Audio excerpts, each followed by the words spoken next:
Mesdames et messieurs, bonjour et bienvenue dans ce journal. À présent, les titres. L'Organisation internationale de la francophonie a organisé un atelier de renforcement des capacités. Journée de bénédiction, une initiative de Cheikh Harouna Sangaré. Pour la réparation des manuels scolaires, un atelier de formation est organisé. Les détails dans un instant. Le ministère de l'Éducation nationale et ses partenaires canadiens ont initié le programme de réparation de manuels scolaires. Pour matérialiser cette idée, un atelier de formation est organisé pour former la première promotion des réparateurs et réparatrices de manuels scolaires.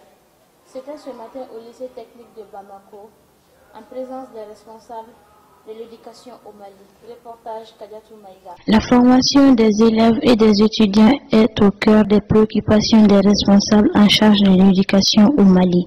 C'est pourquoi un atelier de formation des réparateurs et réparatrices de manuels scolaires est organisé par le ministère de l'Éducation nationale et ses partenaires canadiens.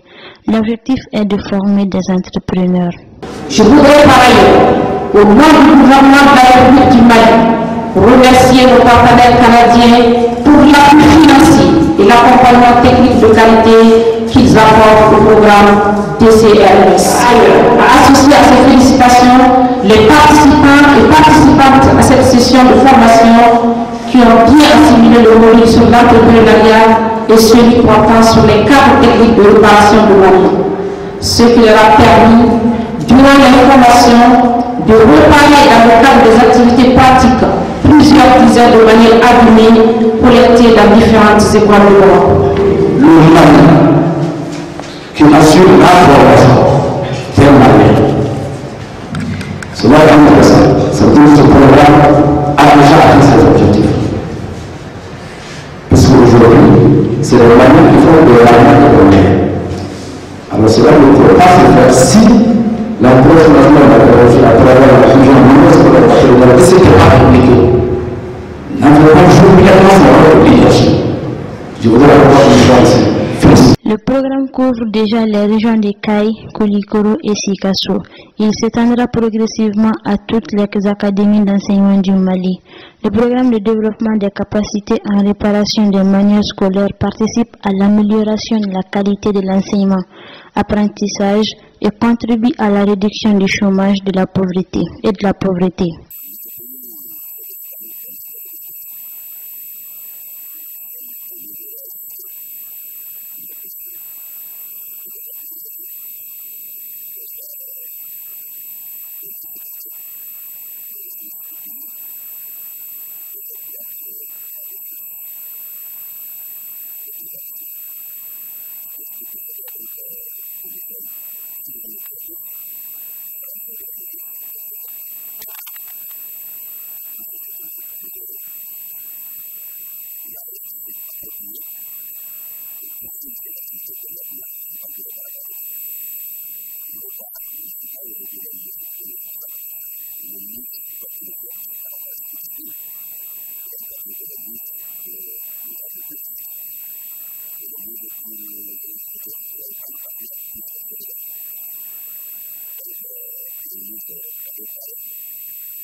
Dans les régions déjà couvertes, ce sont 1 128 877 manuels scolaires ont été réparés pour un montant total de 500 960 885 de francs CFA.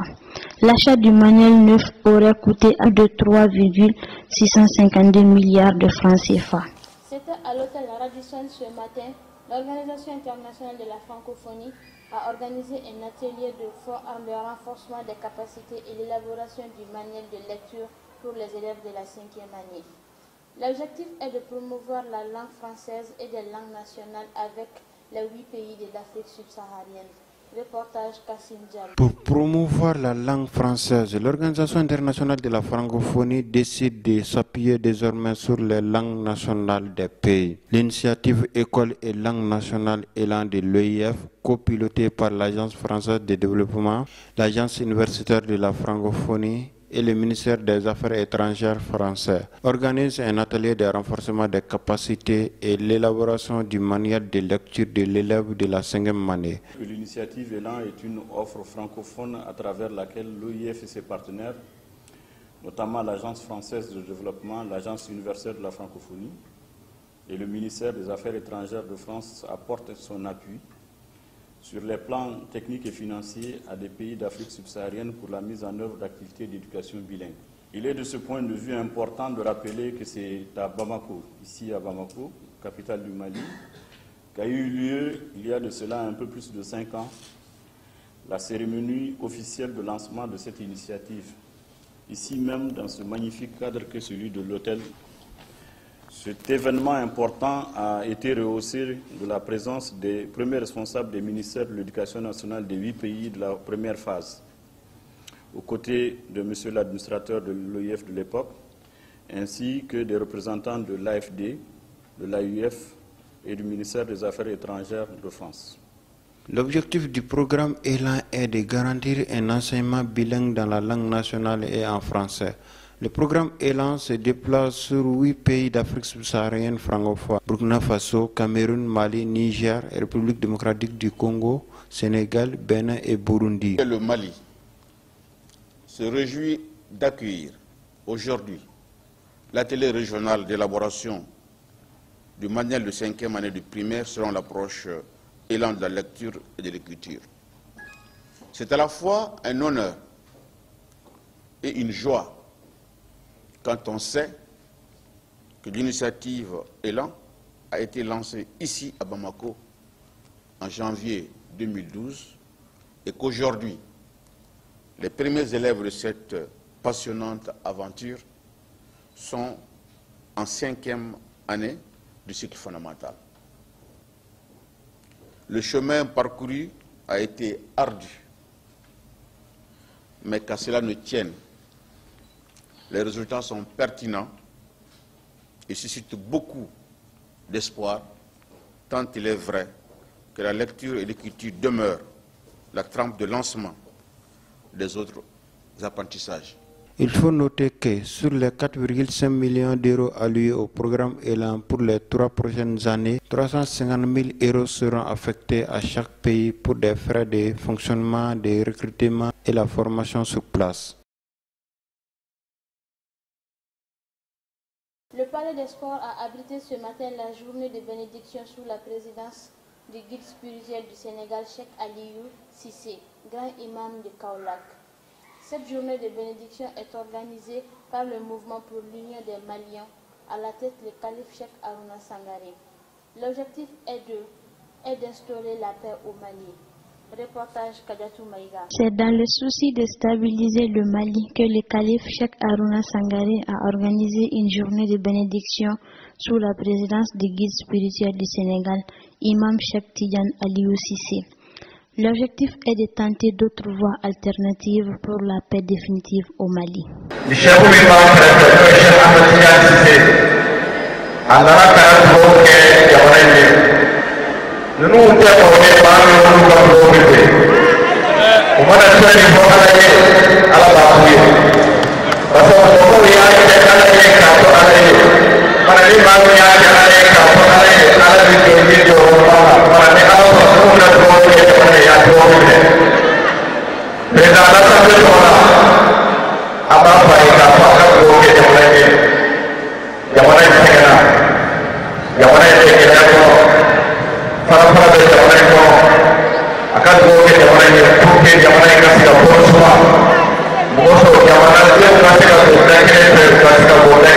C'est que nous, politiciens, tentons depuis notre indépendance et que jusqu'à présent nous n'avons pas encore réussi.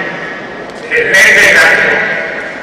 Cette parvenue pendant la révision à intégrer tous nos pays, le Sénégal, le Mali, le Burkina, la Côte d'Ivoire et Mali. On vous remercie pour cela. Et on remercie encore au Sénégal, on a l'habitude d'appeler très affectueusement. Cette cérémonie de bénédiction a enregistré la présence de plusieurs personnalités. du Mali. Il s'agit entre autres des leaders religieux, des chefs coutumiers et administratifs, les membres des familles fondatrices de Bamako pour soutenir l'initiative. Les sages disent que l'enfant est le secret de son père. Nous osons dire que nous sommes aujourd'hui en compagnie de Cheikh Ibrahim Niass. Permettez-moi de remercier l'imam Cheikh Tidiane Ali Cissé et sa délégation pour l'honneur qu'ils ont fait à la communauté Tidiane et au peuple malien. Comme on dit en peuple, Bismillah. Bismillah.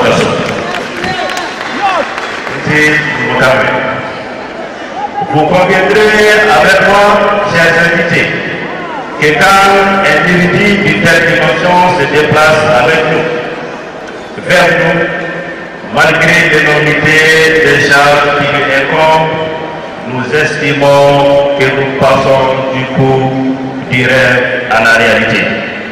Il faut y croire et profiter judicieusement de ces immenses savoirs et pouvoir, bref, de son être. Ainsi donc, j'invite chacun ici présent à profiter de cet instant qui est favorable à l'acceptation des prières et bénédictions à travers la présence de ces fidèles serviteurs d'Allah venus uniquement pour la cause d'Allah. Pour l'initiateur de cette journée de bénédiction, le calife Cheikh Harouna Sangaré, l'organisation de cette journée est une nécessité pour instaurer la paix définitive au Mali. C'est tout pour ce journal. Merci de l'avoir suivi. Je vous donne rendez-vous la semaine prochaine.